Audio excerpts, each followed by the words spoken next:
The Xenological Combat Academy's final test was legendary across the galaxy. 100 cadets entered the sealed chamber. Environmental controls would randomly fail. Gravity, temperature, atmosphere. Last being standing earned their commission. Most species lasted minutes when their specific life support cut out. Cadet Michael Rodriguez stood among this year's contestants, the only human in Academy history to make it this far. The other cadets, representing 30 different worlds, gave him a wide berth. Not from respect, from confusion. Humans were new, unknown, unpredictable. Commencing final examination, the Academy director announced over the intercom, "Environmental failures will begin now." The first cut was nitrogen levels for the Vexery contingent. They collapsed within seconds, their specialized respiratory systems unable to adapt. Medical drones swooped in to evacuate them. Next went the methane breathers, then the high-gravity worlders when the gravitational field fluctuated. Michael watched his classmates fall one by one, each species succumbing to their specific environmental needs being violated. After 15 minutes, only 5 remained, Michael and 4 Ketheri, a species renowned for their redundant biological systems. "Impressive, Terran," clicked Ketheri Prime Cadet Zektor. But this next phase separates the truly adaptable from the merely lucky. The lights flickered. Then came the hiss everyone dreaded, atmospheric venting. Complete oxygen removal in T-60 seconds, the automated system announced. The Ketheri immediately activated their emergency respiratory reserves, specialized organs that could sustain them for approximately 3 minutes without atmosphere. They looked at Michael with what might have been sympathy. "No shame in surrendering now, human," Zektor said. 3 minutes without oxygen is fatal for most carbon-based life forms. Michael just smiled and took a deep breath. The oxygen disappeared. The Ketheri stood perfectly still, conserving their reserves. Michael sat down on the floor, crossed his legs, and closed his eyes. His breathing stopped. 1 minute passed. 2 minutes. At 3 minutes, the Ketheri began exchanging worried glances, their reserves depleting. At 4 minutes, the first Ketheri collapsed. Then the second. Then the third.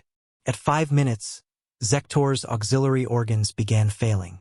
Through blurring vision, he saw Michael still sitting peacefully, completely still, not breathing at all. At 6 minutes, Zektor collapsed.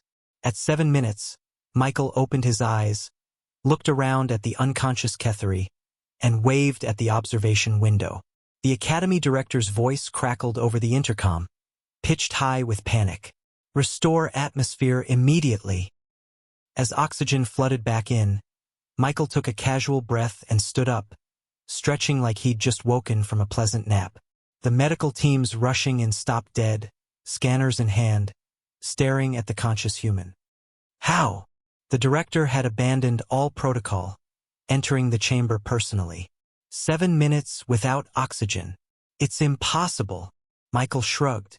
Mammalian diving reflex. Some humans can hold their breath for over 20 minutes with training. I used to free dive back home in the Philippines. This was easier actually, no water pressure. But your brain. Oxygen deprivation. Oh, we can slow our heart rate down to almost nothing. Redirects oxygen to essential organs only. My record is about 11 minutes, but that's in water. In a dry room? Could probably push 15 if I had to. The Academy's head xenobiologist burst into the chamber, scanner readings holographic above his multiple hands. This is impossible. You consciously controlled your autonomic nervous system. You deliberately induced a state of near death. We call it static apnea, Michael explained. There are humans who do this for fun. Competitive breath holding is actually a sport on Earth. A sport. The director's chromatic skin shifted through 12 different colors of distress. Yeah, the world record is something like 24 minutes. Several members of the observation committee fainted. Zektor, being revived by the medical team, managed to speak. You're telling me humans practice dying as entertainment? Pretty much. We also have people who deliberately stop their hearts to see how long they can go without a pulse. It's called. Stop. The director held up all 4 appendages. Cadet Rodriguez, you pass. With highest honors. And a commendation. And a formal request to never explain human recreational activities to other cadets. As Michael received his commission, the fastest graduation in Academy history, word spread through the galaxy's military networks. Humans didn't just survive hostile environments. They practiced dying for fun. The Academy quietly updated their testing protocols. The environmental chamber was renamed the Non-Human Assessment Center. Earth's military applications increased 10,000% within the cycle.